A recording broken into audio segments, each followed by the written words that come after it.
नमस्कार दोस्तों, आपका स्वागत है मेरा इस चैनल में जिसका नाम है मनी लेंस। मनी लेंस में हम बातें करते हैं शेयर मार्केट से जुड़े हुए खबरों के बारे में। तो चलिए शुरू करते हैं। तो आज हम जिस शेयर के बारे में बात करेंगे उसका नाम है एचडीएफसी फाइनेंस। और इसका रिजल्ट 2-3 दिन पहले आया है और उसके बाद जैसे ही आज मार्केट खुला है तो ये धड़ाम से 12% नीचे गिर गया है। तो उसके पीछे कारण क्या है कि इतना अच्छा रिजल्ट आने के बाद भी यदि शेयर गिरे, तो ये एक समझिए एक पचने वाला बात नहीं लगता है। लेकिन उसके पीछे कारण क्या है तो उसको आज हम देखेंगे। उससे पहले बता दें कि आप इस चैनल पर नए हैं तो चैनल को जरूर सब्सक्राइब कर लीजिए और अपने दोस्तों के साथ शेयर कर लीजिए। लेकिन उससे पहले आपको बता दें कि आज की तारीख है 27 जनवरी 2026। और आज जो निफ्टी 50 जैसे ही खुला, मतलब मार्केट जैसे ही खुला तो नीचे गिरना शुरू हुआ था।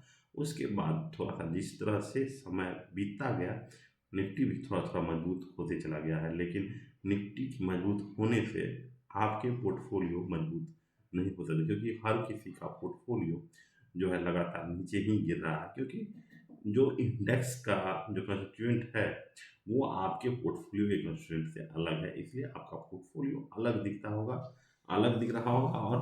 और जो इंडेक्स है वो अलग दिख रहा है। इंडेक्स अलग ही दिशा में चल रहा है और आपका पोर्टफोलियो अलग दिशा में चल रहा है। तो ये लगातार नीचे जा रहा है। वो इंतजार कर रहा है कि आने वाले जो बजट है उसमें शेयर मार्केट के लिए क्या सब बातें हैं।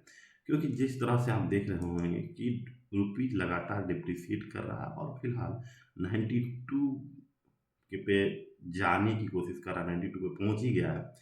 तो ये बातें जो एफ आई आई है, जो बाहरी निवेशक है, उनको ये अच्छा नहीं लगता। क्योंकि बाहरी जो एफ आई हैं, बाहर का पैसा है वो हमेशा स्टेबल करेंसी को ही की तरफ ही जाता है कि जिस जिस देश की करेंसी स्टेबल है भाई उधर ही वो निवेश करता है। क्योंकि उनका रिटर्न जो है वो करेंसी के फ्लक्चुएशन पे डिपेंडेंट नहीं करता।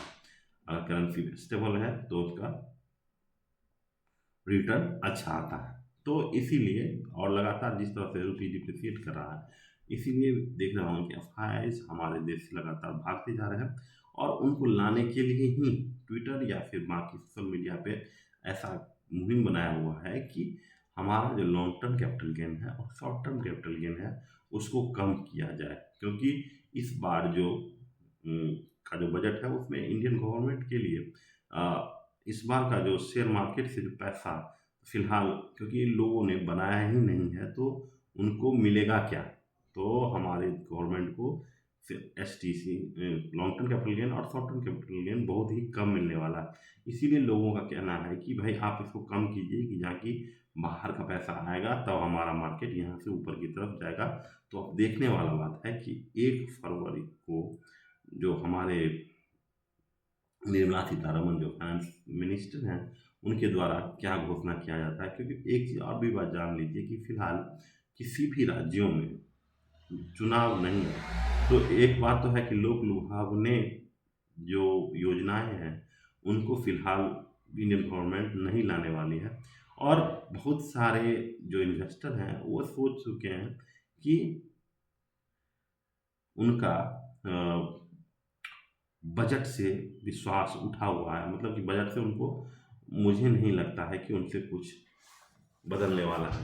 तो बजट काफ़ी नॉर्मल रहने की आशा संभावना है। इसीलिए कि देख रहे होंगे कि मार्केट लगातार नीचे गिर रहा है।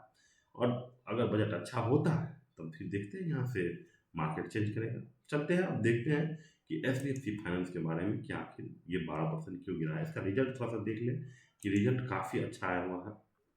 यहाँ पे देखिए, आप यदि लोन बुक ग्रोथ देखिए, इनका 29% का लोन बुक ग्रोथ है, या फिर एयूएम उसको बोलते हैं, एसेट अंडर मैनेजमेंट, जो 29% वाई ऑन वाई है। और 5.4 जो है क्वार्टरली ग्रोथ है लोन बुक में। तो हम लोग जो हैं जो निवेशक हैं वो देखते हैं कि भाई लोन बुक का ग्रोथ कितना हुआ है। लेकिन दूसरी बात ये है कि देखिए H D F C finance काफ़ी कंजर्वेटिव कंपनियां, 100% जो है एक सिक्योर लोन देती है, 100% सिक्योर लोन देती है। काफ़ी सोच विचार करके, काफ़ी जानकारी इकट्ठा करके ही लोन दे रही है। क्योंकि अब देखिए जिस तरह से कंपनी की मैनेजमेंट के द्वारा एक एनालिसिस किया गया है, उसमें बताया गया है कि हम जितने भी कंट्री के लोग हैं उनके पास डेट जो है दोगुना हो गया है, यानी पिछले कुछ सालों में दुगुना हो गया है। इसीलिए अपना जो लोन देने की गति जो है उसको कम कर दिया। यहाँ पे देखिए डिसबर्समेंट जो है एक साल में, एक साल पहले जितना था उतना ही इस बार भी दे रहा है, और क्वार्टरली तो लगातार कम कर रहा है। ठीक है, वहीं आप देखिए ब्रांच बढ़ रहा है। तो डिस्बर्समेंट कम होने का सबसे बड़ा कारण यही है कि इंडिया में ग्रोथ ही नहीं है, क्योंकि ग्रोथ रहने के बाद ही आम आदमी के पास पैसा आता है। और जिस तरह से लगातार कंपनी बता रही है कि आम आदमी के पास जो डेट है वो लगातार बढ़ रहा है। वहीं आप देखिए कि स्प्रेड है वो थोड़ा सा अ, अच्छा हुआ है। स्प्रेड स्प्रेड कम स्प्रेड होता है कि आप कितने इंटरेस्ट में उठाए हैं, पैसा उठाए हैं आपका, और कितना में आप लोन दिए हैं, कितना परसेंटेज पे, इस दोनों का डिफरेंस स्प्रेड का था। तो स्प्रेड कम होने का सबसे बड़ा कारण है कि अ, क्योंकि जिस तरह से आरबीआई के द्वारा रेट कट किया गया है, तो डिफरेंसेस जो है वो हमेशा बढ़ेगी। तो ये सब बातें हैं इसमें। और एक और चीज़ है कि ये गोल्ड लोन जो है देखिए ये दो तरह की कैटेगरी में ही पैसा देती है। एक तो एमएसएमई है, ठीक है, और दूसरा है कि गोल्ड लोन में। तो गोल्ड एमएसएमई में अभी फिलहाल ग्रोथ नहीं है, लेकिन फाइनेंस के एसबीएफसी फाइनेंस मैनेजमेंट द्वारा आपको बता रहे हैं कि गोल्ड लोन में 20% का given the 20% का ग्रोथ है। यहाँ पे देखिए of the gold prices and the resulting growth, you could see Yeah. So can you hear me? यहाँ देखिए सुनिए। Yeah. Hello. Yeah. So one clarification question from my side.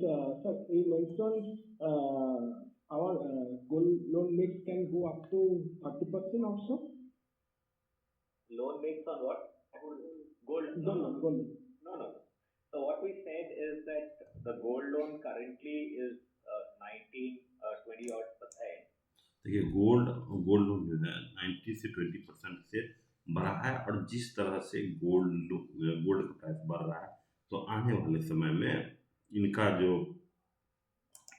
Gold loan profile है वो 20 से 30% के आसपास बढ़ने की संभावना है। वहीं पे आप देखिए एक और चीज़ आप देखिएगा, कंपनी अच्छा कर रही है। दूसरा है कि आरओई का जो गाइडेंस दिया गया है, अभी फिलहाल देखिए 11.6 है आरओई, और आरओई लगातार इसका बढ़ रहा है। यहाँ पे देखिए 5 से 10, 11, फिर 12, और 2026 तक उन्होंने बोला है, 2026 क्वार्टर तक हम इसको 15% करने की 15% करने की संभावना है। ठीक है, तो एक तरफ से देखिए कि लगातार कंपनी अच्छा कर रही है, वहीं पे आप देखिए कि 12% नीचे गिरा। उसके पीछे कारण जो है वो है, यहाँ पे देखिए उसके पीछे कारण है ये कि इनके जो बोर्ड ऑफ डायरेक्टर ने जो है असीम धरू, जो इनके मैनेजिंग डायरेक्टर हैं, उनका रिजाइन एक्सेप्ट कर लिया है।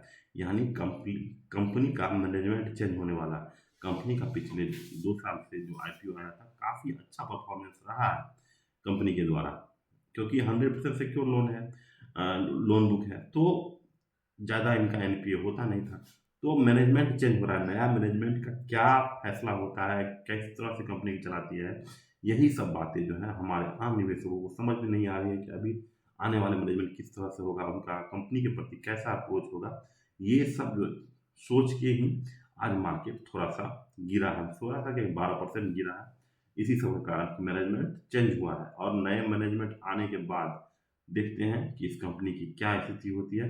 वो आप 1-2 दिन में ही आप समझ जाइए कि नया मैनेजमेंट आएगा, उसके बाद कंपनी को अच्छा करेगा या बुरा करेगा। क्योंकि देखिए जितने भी एनबीएफसी और बैंकिंग सेक्टर की कंपनियां हैं, वो हमेशा जो लायबिलिटी प्रोफाइल है उस पर तो निर्भर करता ही है, लेकिन उसके लिए मैनेजमेंट का प्रोफाइल बहुत ही इम्पोर्टेंट होता है।